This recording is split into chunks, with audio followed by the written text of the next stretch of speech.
All right, go ahead, James. Going up. Anybody in? Yup, we're good. Yup. Let's get him up. Yup, launch him.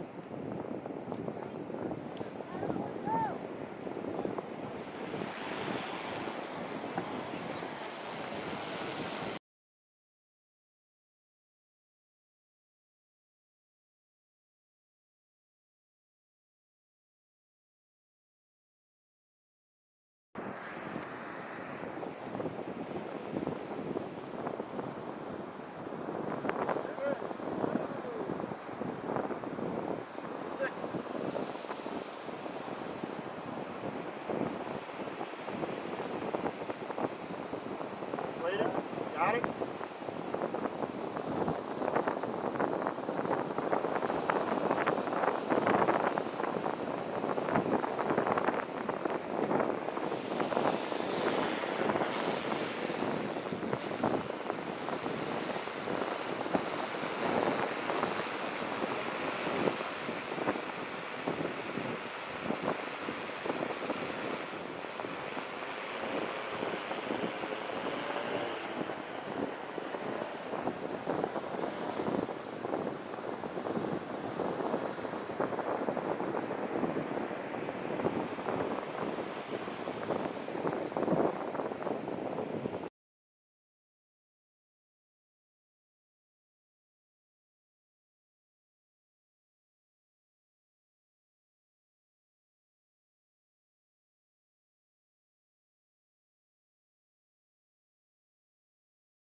CWC-1, stand by with victim.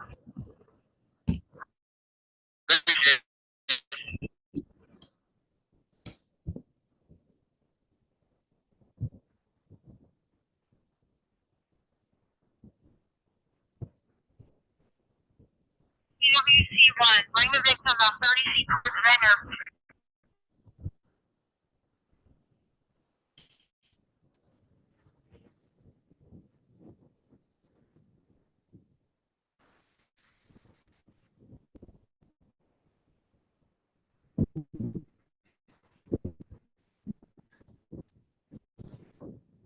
Stand by, stay out there, keep out of water.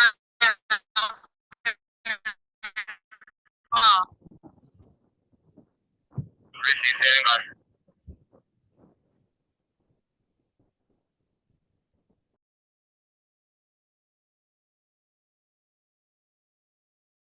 It's something that's going to really enhance our public safety capabilities. We're excited about UAS, the UAS capability with public safety.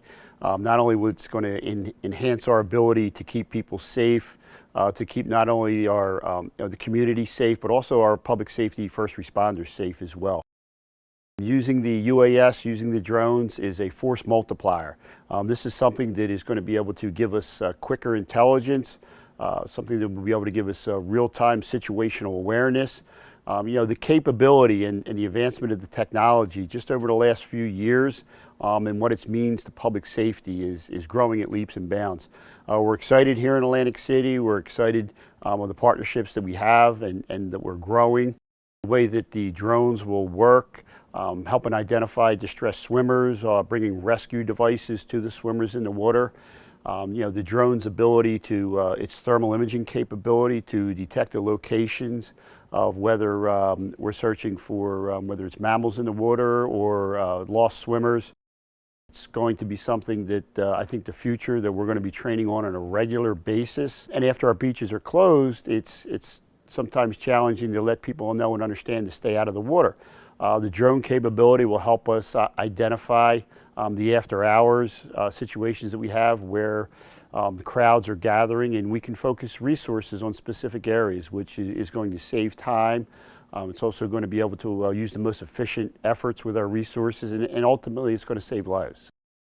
Having the ability to be able to speak to somebody from a mile away with the use of a drone, using the speaker systems on drones are just going to get better. And the many situations from just getting to a distressed swimmer, let him know that help is on the way, dropping a flotation device, it will calm the person down, especially if they're caught in a rip current or a little hazardous condition in the water.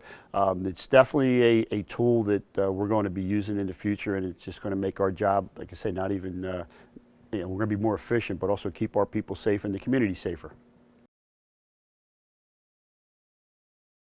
The beach exercises are important because what we're trying to do, among other things, is to identify the NARTP as a center for the use of UAS in public safety. This is the third exercise we've conducted in this regard, and each one builds on the previous one. This one actually focuses more on shore communities and the use of using drones actually for public safety right on the beach. Crowd control, swimming rescue, monitoring for sharks and things of that nature. The use of drone technology to enhance public safety is incredibly important for a number of reasons. First of all, what it does, it offers people in public safety much more of a perspective on what's going on at a particular location at that time.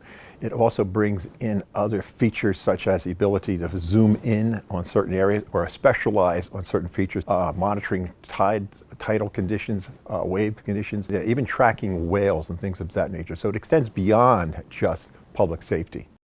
As you evolve as a society and new technologies become available that make it easier and more efficient to do certain functions, they should be adopted. And we have to overcome some resistance people may have to adopting them, and also making people more familiar with how these technologies are used, and that's what we're attempting to do here at the NARTP through these exercises. The use of drones in responding to natural disasters and public safety events is absolutely invaluable. It's a huge force multiplier. It keeps people safer. It accelerates response, and it enhances the ability of first responders to help people in crisis. What I'm seeing is a growing convergence of different types of aviation assets working together in the aftermath of disasters. So right now, one of the great challenges is search and rescue helicopters flying at low altitudes looking for people. At the same time, drones are up doing inspections of cell towers, electric towers, and other critical infrastructure, bridges, etc. And so I'm seeing an increased convergence of multiple types of platforms, which requires new forms of communication, new means of coordinating between all these new types of platforms. The exercises are key to the use of drones in emergency response because during the disaster is not the time to be testing things for the first time. People have to develop procedures, practices, protocols, means of communication, documentation. All these things have to be developed and validated through exercises before they can actually be used in the real world to help people.